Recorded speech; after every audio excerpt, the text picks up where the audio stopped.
Pedro Abelardo, en francés Pierre Valer, Le Palit, 1079, Chalen, Sur, Saône, 21 de abril de 1142, fue un filósofo, teólogo, poeta y monje francés, en la controversia filosófica, característica de la Edad Media, acerca de la naturaleza de los universales, sostenía las ideas del conceptualismo. Al mismo tiempo, polemizaba contra el realismo natural escolástico. En su libro Siquiti non sostenía que la fe religiosa debía ser limitada a principios racionales. Algunas de sus afirmaciones en materia teológica fueron condenadas como heréticas por las autoridades de la Iglesia Católica. Es reconocido por la crítica moderna como uno de los grandes genios de la historia de la lógica, de la que hacía uso a través de los géneros y técnicas de la diatriba dialéctica y un dominio silogístico profundo. Abelardo es también recordado, siglos después, en pleno romanticismo, por la relación amorosa mantenida con Eloísa. A la vez autor de numerosos poemas,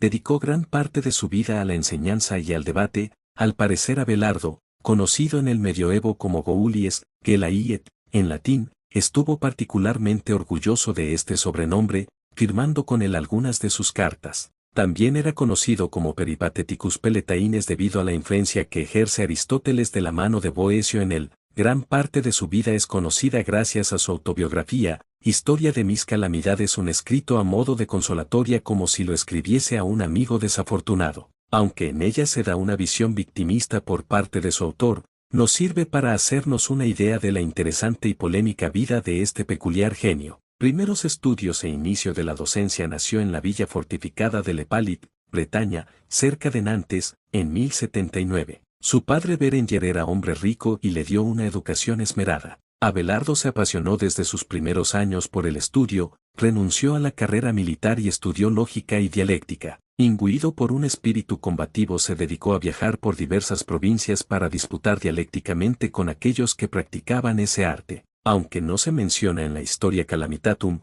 estudió artes en Lax, al sur de Tours, entre los años 1095 y 1097, con Roselino, considerado el padre del nominalismo. Aunque lo acusó de triteísta, este le influyó de forma marcada en su juventud.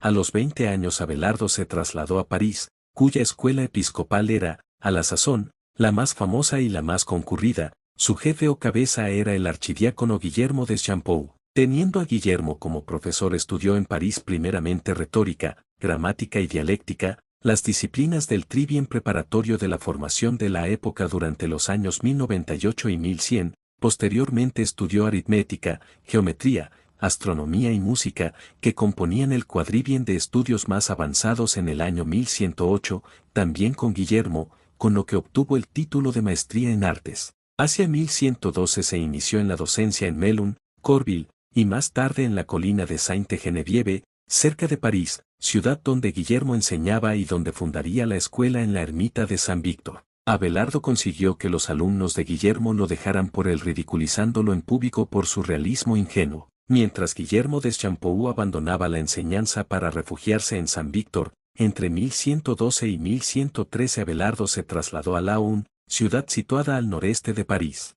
Al igual que hizo con Guillermo, ridiculizó y rebatió a su profesor de teología, Anselmo de Laon, ganándose su enemistad. Al igual que en el caso anterior en su autobiografía culparía de sus problemas a la envidia y los celos, en el 1114 regresó a París y triunfó en la escuela catedralicia de Notre Dame como maestro laico, pero sus adversarios aprovecharon su relación con Eloísa para echarlo. Su escuela fue tan famosa que, según dice Guizot, se educaron en ella un papa, Celestino II, 19 cardenales, más de 50 obispos y arzobispos franceses, ingleses y alemanes, y un número mucho mayor de controversistas, entre ellos Arnaldo de Brescia. Relación con Eloísa. Además de la práctica de la enseñanza, Abelardo se dedicó a la música, componiendo en lengua romance y lenguaje sencillo canciones que solazaban extraordinariamente a las damas y divertían sobremanera a los estudiantes. En 1115 conoció a Eloísa, sobrina de Fulberto, canónigo de la Catedral de París, quien le confió su educación. Eloísa y Abelardo se convirtieron en amantes manteniendo su relación en secreto,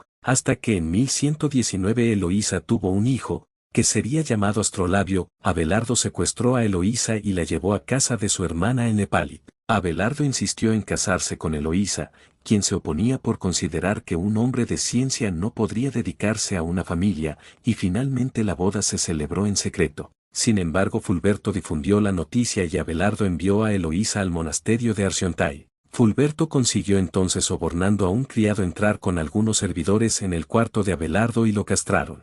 El criado y uno de los agresores fueron presos y castigados con igual mutilación y la ceguera, mientras que el canónigo Fulberto fue desterrado de París y se le confiscaron sus bienes. Abelardo, por su parte, se escondió humillado como monje en Saint-Denis y dispuso que Eloísa se hiciera monja en Arciontay. Retorno a la enseñanza y concilio de Soissons en el año 1120, ya recuperado del trauma, marchó a Provins, donde volvió a la enseñanza consiguiendo reunir numerosos discípulos. Allí protagonizó la polémica con Roselino, plasmada en el De Unitate et Trinitate Divina. Entre 1121 y 1122 su obra y su persona fueron cuestionadas a raíz de denuncias formuladas por Alberico Huilotulfo, alumnos de los ya fallecidos Guillermo y Anselmo de Laon, por lo que se lo invitó a dar explicaciones ante el concilio de Soissons. Al llegar Abelardo, comprendió que le habían tendido una trampa y que sus enemigos ya habían convencido al pueblo y a los jueces de que era un hereje. Al presentarse ante los jueces no se le dejó hablar y sin posibilidad de defenderse debió escuchar su veredicto,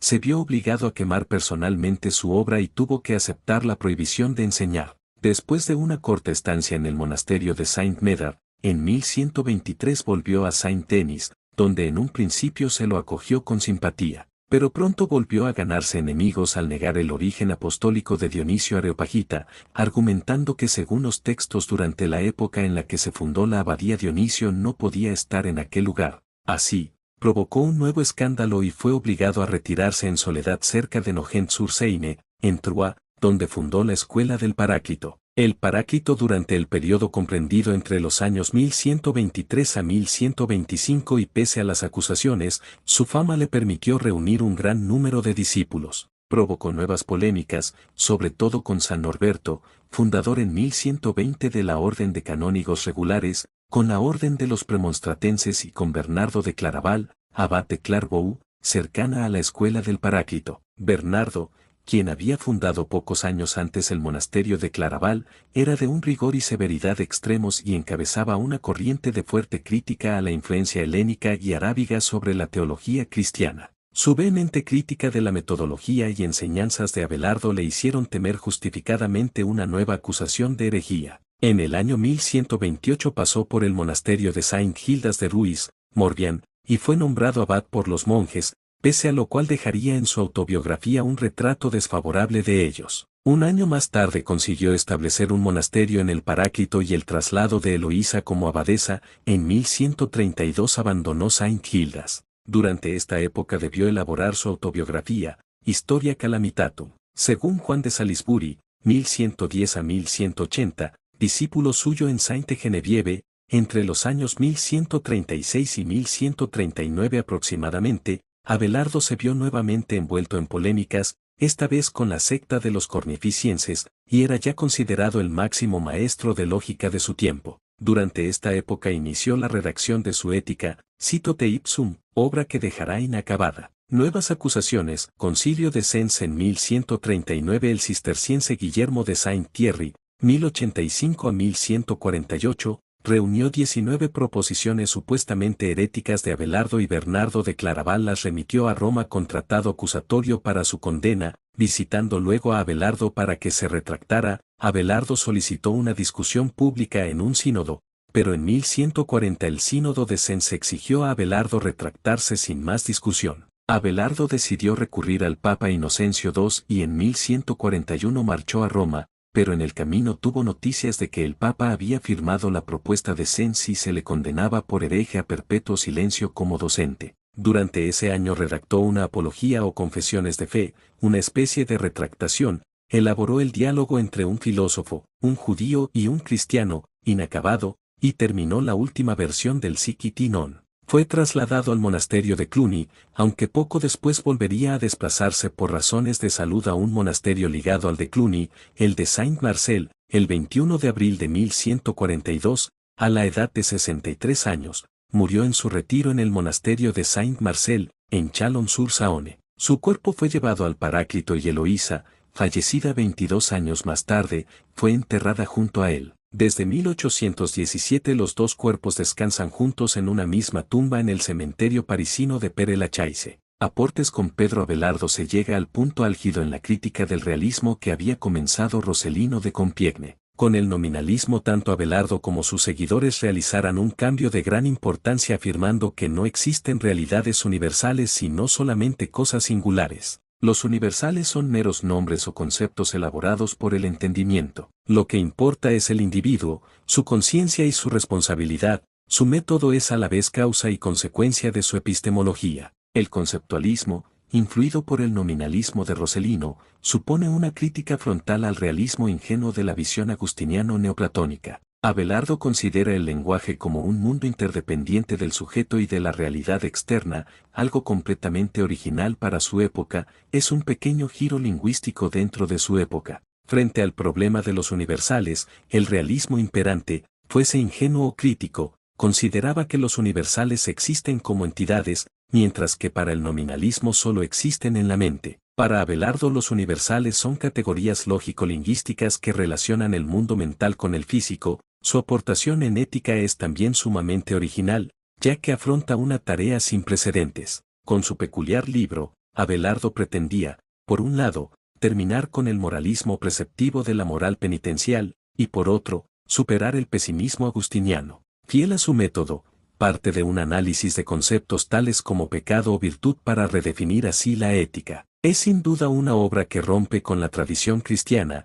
que no hacía más que recopilar y repetir textos. Las 8 sentencias condenadas en censa instancia de Bernardo de Claraval estaban totalmente descontextualizadas. Con el nominalismo de Abelardo el comportamiento moral está cifrado en la conciencia de cada individuo siendo el fundamento de la moralidad el consentimiento personal y libre del individuo en su actuación. Aparte de la peculiar historia de mis calamidades, la producción de Abelardo se extiende sobre los campos de la lógica y teoría del conocimiento, teología, ética y apologética. Comentarios a la Logique Vetus Aristotélica, a Porfirio y a Boecio. Su Dialéctica 1141 es un tratado completo de lógica compuesto para los hijos de su hermano Dagoberto. Se ha perdido la introducción. En él reproduce casi literalmente lo que escribió Boecio en De Consolatione Philosophiae y Homo est rational animal ad que mortale, así como la explicación etimológica de hombre según Boecio, Homo ab humo nominatus est. Con ello subraya la pertenencia del hombre al mundo. Teología, de Unitate iti Trinitate Divina o Teologia Summi Boni, escrito entre 1119 y 1120,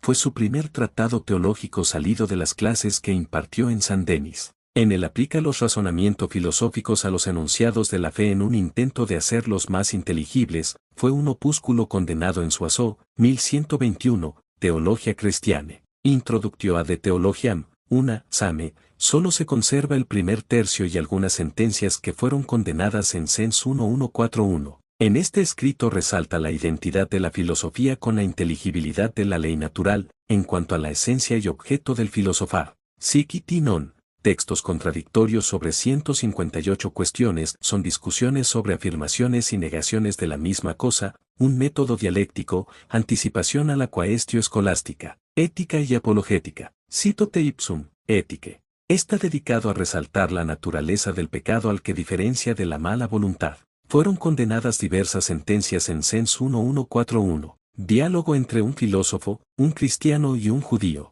En él afirma que la ética es la primera de todas las disciplinas morales y las artes pues guía al hombre a la consecución del bien supremo. En castellano se encuentran traducidas las siguientes obras: Conócete a ti mismo, o Ética, Estudio Preliminar, Traducción y Notas de Pedro Santidrián, Colección Clásicos del Pensamiento 77, Editorial Tecnous 1991, Madrid, reimpresa en Colonia. Grandes Obras del Pensamiento 40, Editorial Altaya 1994, Madrid. Ética, Colonia Biblioteca de Iniciación Filosófica 116, Estudio Preliminar, Traducción y Notas de Ángel Capelletti, Editorial Aguilar 1971, Buenos Aires. Cartas de Abelardo y Eloísa, Historia Calamitatum, Estudio Preliminar, Traducción y Notas de Pedro Santidrián y Manuel Astruga, Editorial Olañeta, Palma de Mallorca 1982, más asequible en libro de bolsillo, Alianza Editorial 1983. Cartas de Abelardo y Eloísa, estudio preliminar, traducción y notas de Natalia Jacubecki y Marcela Borelli, editorial. La parte maldita 2013, Buenos Aires. Diálogo entre un filósofo, un judío y un cristiano, Yalde, Zaragoza 1988, existe una edición bilingüe, latín/castellano, anotada y traducida por Silvia Magnavaca, en Editorial Losada, Biblioteca de Obras 32003. Obra como músico. Abelardo también fue un importante compositor y poeta. Compuso canciones de amor para Eloísa, las cuales no han sobrevivido. Posteriormente compuso aproximadamente 100 himnos para el monasterio de Arciontay, lugar donde se había retirado Eloísa. Asimismo, compuso 6 planti, lamentos, bíblicos, muy originales y que influyeron en el posterior nacimiento del lay, un tipo de canción que floreció en el norte de Europa durante los siglos XIII y XIV, respectivamente. Bernardo de Claraval lo llamó en sus cartas Goulies,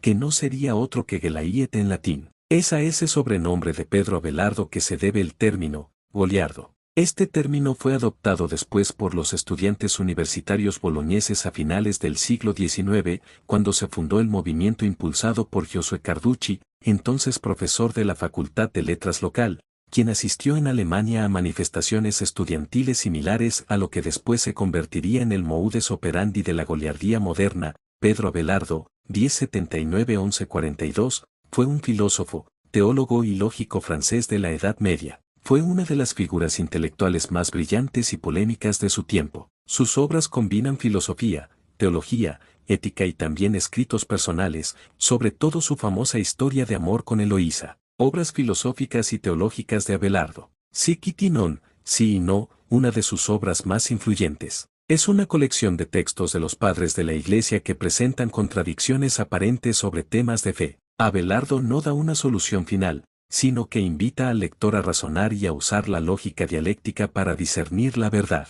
Fue muy polémica porque parecía cuestionar la autoridad de la tradición. Ethicae o citote ipsum, Ética o conócete a ti mismo, una de las primeras obras de ética medieval. Sostiene que lo que hace bueno o malo un acto no es el hecho externo, sino la intención del individuo. Ejemplo, si alguien mata accidentalmente sin querer, no peca. En cambio, si desea matar aunque no lo logre, sí peca. Teología, la teología de Abelardo, también conocida como Teologia Summi Boni, teología del bien supremo. En esta obra reflexiona sobre la Trinidad y usa la lógica para intentar explicar el misterio. Fue acusada de herejía en su tiempo porque algunos veían que sus explicaciones reducían la fe a razonamientos humanos. Dialogus inter philosophum, Judaeum et Christianum, diálogo entre un filósofo, un judío y un cristiano, obra de carácter interreligioso y filosófico. Expone un diálogo donde cada personaje defiende su fe y Abelardo intenta mostrar la racionalidad del cristianismo frente a otras creencias. Fue adelantado a su época porque buscaba un debate razonado, no solo polémico. Logica Ingredientibus Tratado de Lógica. Se centra en la disputa de los universales, si existen en la realidad o solo en la mente. Abelardo defendió una postura intermedia entre el realismo y el nominalismo, conocida como conceptualismo. Los universales existen solo como conceptos en la mente, no como realidades independientes. Historia Calamitatum, Historia de mis desgracias, obra autobiográfica en forma de carta. Narra su vida, sus luchas académicas, sus amores con Eloísa, la enemistad con San Bernardo de Claraval y su castración. Se considera uno de los primeros textos autobiográficos de la Edad Media. Cartas entre Abelardo y Eloísa, una de las colecciones epístelers más famosas de la historia. No son solo cartas de amor, también contienen reflexiones sobre filosofía, religión, matrimonio, libertad y moral. Su amor trágico se convirtió en leyenda y símbolo del amor medieval. Marca de verificación gruesa blanca sus obras más famosas. Sic et non teología y método dialéctico. Ethicae o citote ipsum filosofía moral, importancia de la intención. Teología reflexiones sobre la Trinidad. Dialogus debate interreligioso. Logica Ingredientibus filosofía del lenguaje y universales. Historia Calamitatum autobiografía. Cartas con Eloísa epistolario filosófico amoroso. Pensamientos de Pedro Abelardo el uso de la razón en la fe. Abelardo sostenía que la razón y la fe no son enemigas, sino que la razón puede ayudar a entender mejor la fe. En su obra Sic et non, enseñaba a confrontar textos aparentemente contradictorios de la Biblia y de los padres de la Iglesia para llegar a la verdad mediante el método dialéctico. Pensamiento clave: no basta creer ciegamente, hay que razonar la fe. Ética de la intención. En su obra Ética o Cito te ipsum, Conócete a ti mismo, planteó que el valor moral de un acto no depende solo de lo que se hace, sino de la intención interna. Ejemplo: matar accidentalmente no es pecado, porque no hubo intención de dañar, pero desear matar aunque no se logre, sí lo es. Pensamiento clave: el bien y el mal dependen de la intención, no solo de la acción.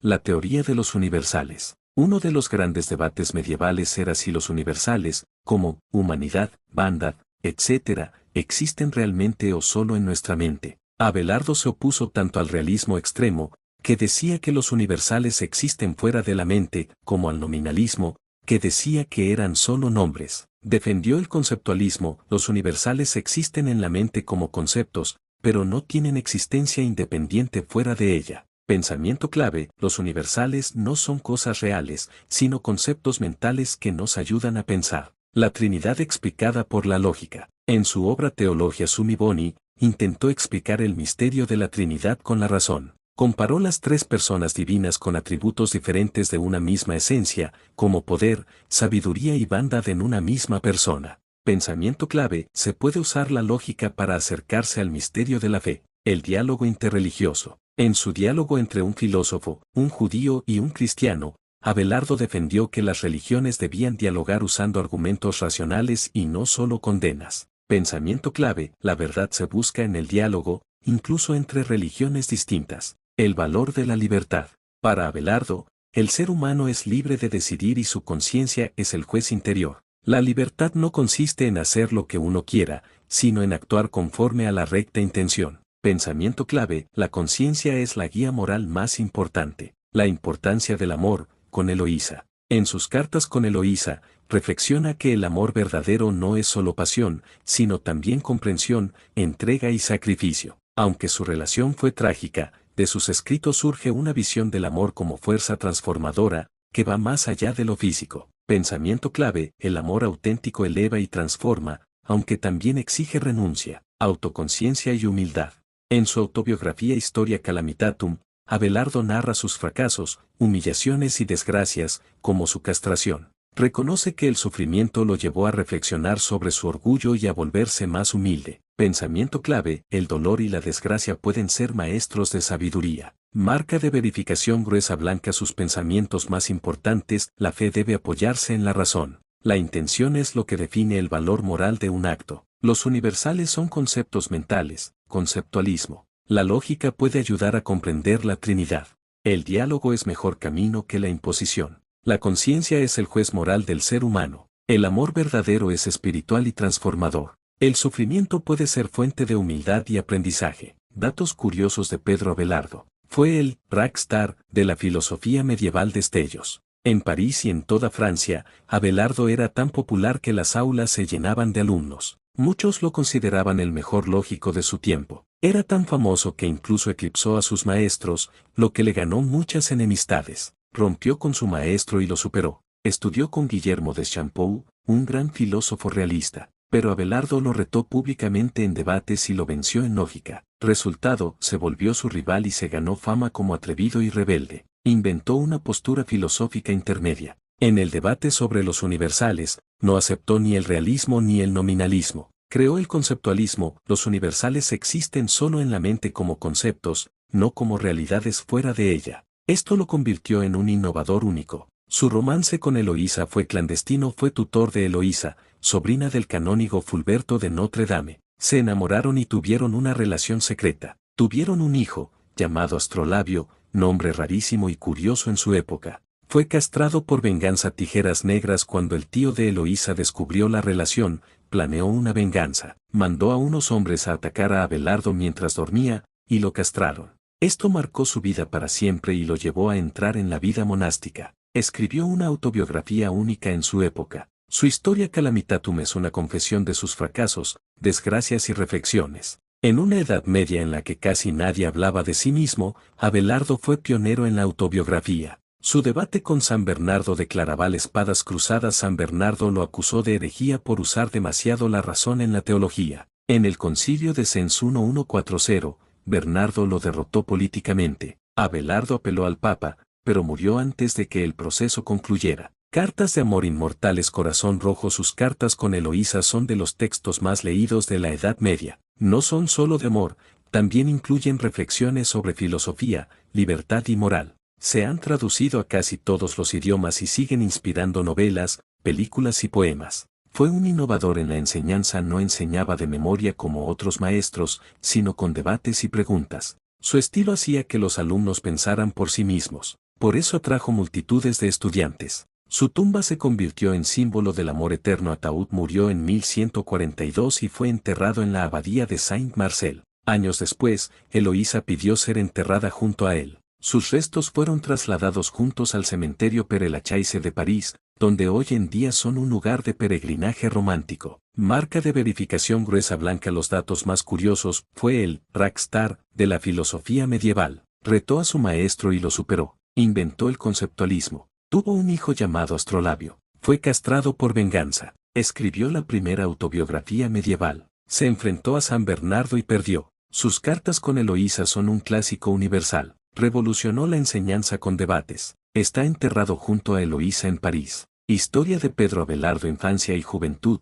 1079-1100. Nació en Le Palit, cerca de Nantes, Francia. Su familia era noble, pero él desde joven se inclinó más por los estudios que por la vida militar. De adolescente ya discutía con maestros, pues tenía un talento excepcional para la lógica y la dialéctica, el arte del debate. Formación y rivalidades intelectuales. 1100-1115. Estudió en París con Guillermo de Champeaux, gran filósofo de la época. Abelardo, audaz y rebelde, desafió públicamente a su maestro y lo venció en debates sobre los universales. Esto lo hizo famoso y polémico. Fundó su propia escuela en París, donde se convirtió en un maestro popularísimo, atrayendo multitudes de estudiantes. Ya era conocido como uno de los pensadores más brillantes y temidos de Europa. Amor con Eloísa. 1115-1117. En 1115, Abelardo conoció a Eloísa, sobrina del canónigo Fulberto de Notre Dame. Fue contratado como su maestro particular,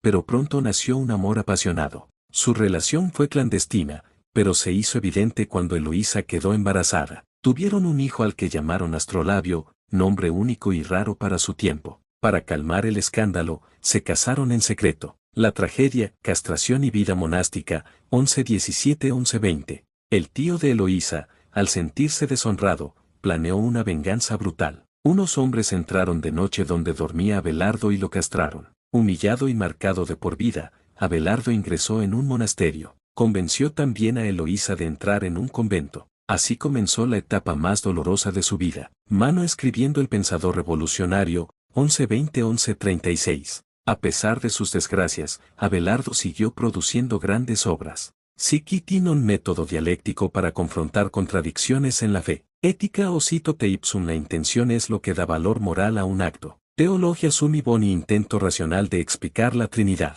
Diálogo entre un filósofo, un judío y un cristiano. Defensa del cristianismo con argumentos racionales. También escribió tratados de lógica como Logica Ingredientibus. Fue perseguido por teólogos conservadores que lo acusaban de herejía. Espadas cruzadas. El enfrentamiento con San Bernardo. 1139-1140. Su fama e ideas lo llevaron a un choque con San Bernardo de Claraval, quien lo veía como un peligro para la fe. En el concilio de Sens 1140, Bernardo lo acusó de herejía. Abelardo intentó defenderse, pero fue condenado. Apeló al Papa, pero su salud ya estaba muy deteriorada. Últimos años y muerte. 1140-1142. Encontró refugio en la abadía de Cluny, gracias al abad Pedro el Venerable, quien lo protegió. Pasó sus últimos años escribiendo, enseñando y buscando reconciliación con la Iglesia. Murió en 1142, a los 63 años. Ataúd. El destino de Abelardo y Eloísa. Fue enterrado en Saint-Marcel,